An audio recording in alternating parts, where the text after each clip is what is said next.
Okay, shalom, shalom. First and foremost, before I begin with this in transit, I want to start by giving all praises, honor, and glory to our power, Yahweh, Hashem, Yahushai, Hashem, Kakadash.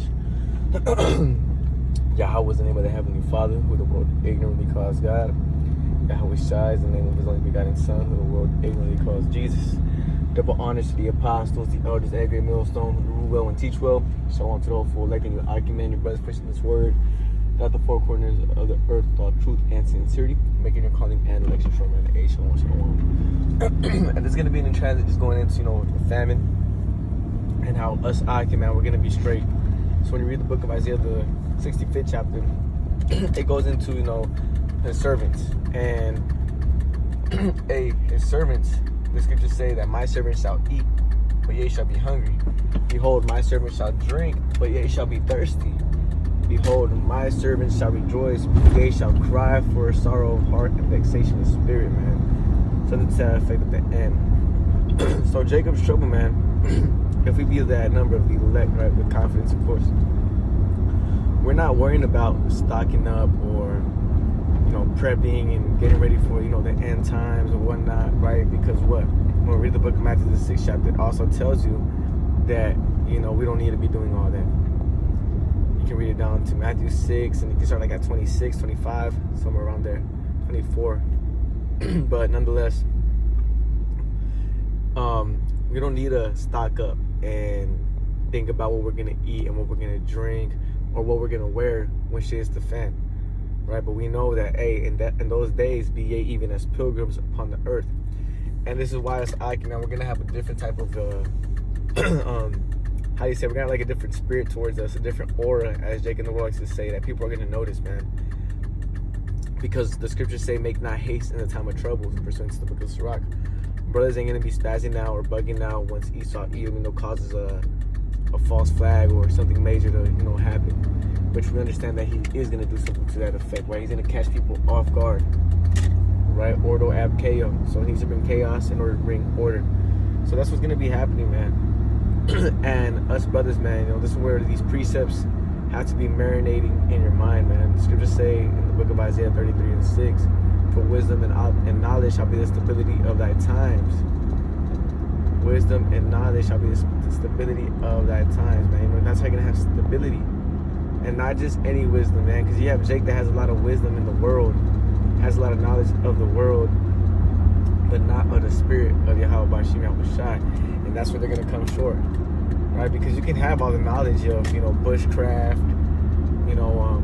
living out in the wilderness, all the plants and, fruits and what you can eat and what you can't eat, if you're to go out there, right? You can have all that knowledge, man, herbal medicinal medicines, natural foods, whatever, so on and so forth. How to make it from scratch, how to start a fire from scratch, how to build a little shelter, yada, yada, yada, right? All that. Everything that, Jake thinks that they need in order to make it through, SHTF, shit in the family. The thing is that's cool and all, right? There's nothing wrong with that. There's nothing wrong with that at all. The thing is that's not what's going to gain you salvation and even, save you from judgment, right? Because what? The scriptures say that in Romans, the book of Romans, if I'm not mistaken, I think it's the 8th chapter, the carnal mind is enmity against the Most High, which means it's against. That's carnally thinking, man. You're carnally thinking of how to, prepare yourself, to save yourself from, the times ahead, right? Shit hitting the fan. But as us brothers, what are we doing? You don't see us, trying to learn all that. All you're seeing, brothers, is what? Breaking down precepts for going to the Bible, reading, going out to the highways and the hedges, making these digital epistles. So we're not focused on shit like that, because what? With thy precepts, you get understanding, man. You understand that I don't even need to be focusing on all that shit, bushcraft and making enough money so I can buy a bunker and so on and so forth, man. We don't need to be doing all that, goofy shit. What are we doing? What we are doing is storing up, and it's also in the book of Matthew, the 6th chapter. We're storing up our treasures in heaven, man, where neither moth nor rust does corrupt. Alright, so this is what we're doing, man. So when shit hits the fan, Jacob's trouble cracks off, that's going to be us cashing out on our spiritual riches, our riches stored up in heaven, where neither moth nor rust does corrupt. Right? And brothers are going to be protected. You know, the book of Psalms, it says in famine, in the NLT, and you can put NLT, in famine thou shalt have more than enough. Right, also in the book of Isaiah or Ezekiel, Salakia, it said that, you know, though Daniel, Job, you know, and Noah, if I'm not mistaken, were in these things, we're in the famine. Who was it, man? Though Job, Daniel, and I forgot what other man of the Lord was, but if you just put KJV, though these men were in it, they were delivered by their righteousness, right? And it was going into famine.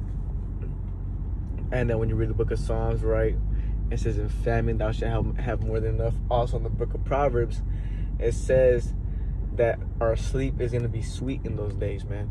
So how is your sleep going to be sweet in Jacob's trouble if you don't have access to food, water, and clothing? And on top of that, the people are going crazy, killing each other for those things that, you know, be.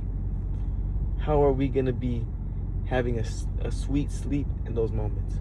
Because what us brothers, man, us Akim, I don't want Ratazah, which means Lord willing in the Hebrew. I don't want Ratazah. We be those men of Yahweh Bashim Yahushai, because what they're going to be taken care of, man, through these different miracles. And the only way we can have, you know, belief in miracles is to have faith, and faith is what a gift given upon Yahweh, given from Yahweh Bashim Yahushai Salakia. So that's the only way you're able to have faith, all right, and belief in these things. And the scriptures also say in the book of 2nd Ezra, the 9th chapter, with, you know, faith works whereby ye have believed, you know, they shall be delivered. You need all those things. You need to have faith, works, and believe, man. Believe. Because what? Going into Jacob's trouble, we're going to have to believe that Yahweh Bashim Yahushai is going to, you know, do these different miracles, like as he did with the men of old, to deliver us, right? You have an example of, you know, Habakkuk. I like using that example because what? Brothers might get sent out to those concentration camps and try to be, and Esau, one of his best tactics is what? Starve you out. You know, he's gonna try to starve you out. Maybe, you know, you don't comply. Bet you're gonna slowly die in this damn cubicle, in this little box. All right. And what did Habakkuk do to Daniel when he was in that lion's den, man? With that lion's den, he didn't have no food in there. He was in a little den with lions in there, bro. And what? If anything, the lions were hungry. And, you know, also to show you, you know, how powerful Yahweh Bashim Yahushai is, the guard, you know, one of the guards fell in there, or was thrown in there by, you know, the evil king, and the lions ate him up, but not Daniel. And so, you know, Daniel, he started getting hungry and whatnot. And what happened? The Most High had, you know, the angels sent out to get Habakkuk to go ahead and bring him some food, some grub. Elijah, you know, the Lord guided him to a place where, you know, there was going to be a woman there ready for him to, you know, give him water and food in a time of famine. So it goes to show you, man, that Yahweh Bashim Yahushai has us Aikim, man, ready for these times be. You know, so, you know, coming into, you know, Jacob's trouble and, you know, more things getting ready to go down the line, I can, you know, tighten up, get ready, because this is the type of faith we need to have. All right. And you know what? It might not even be this year. It might even be late next year, maybe even 3 years from now. But at the end of the day, we understand where this place is heading, man. So with that, shalom.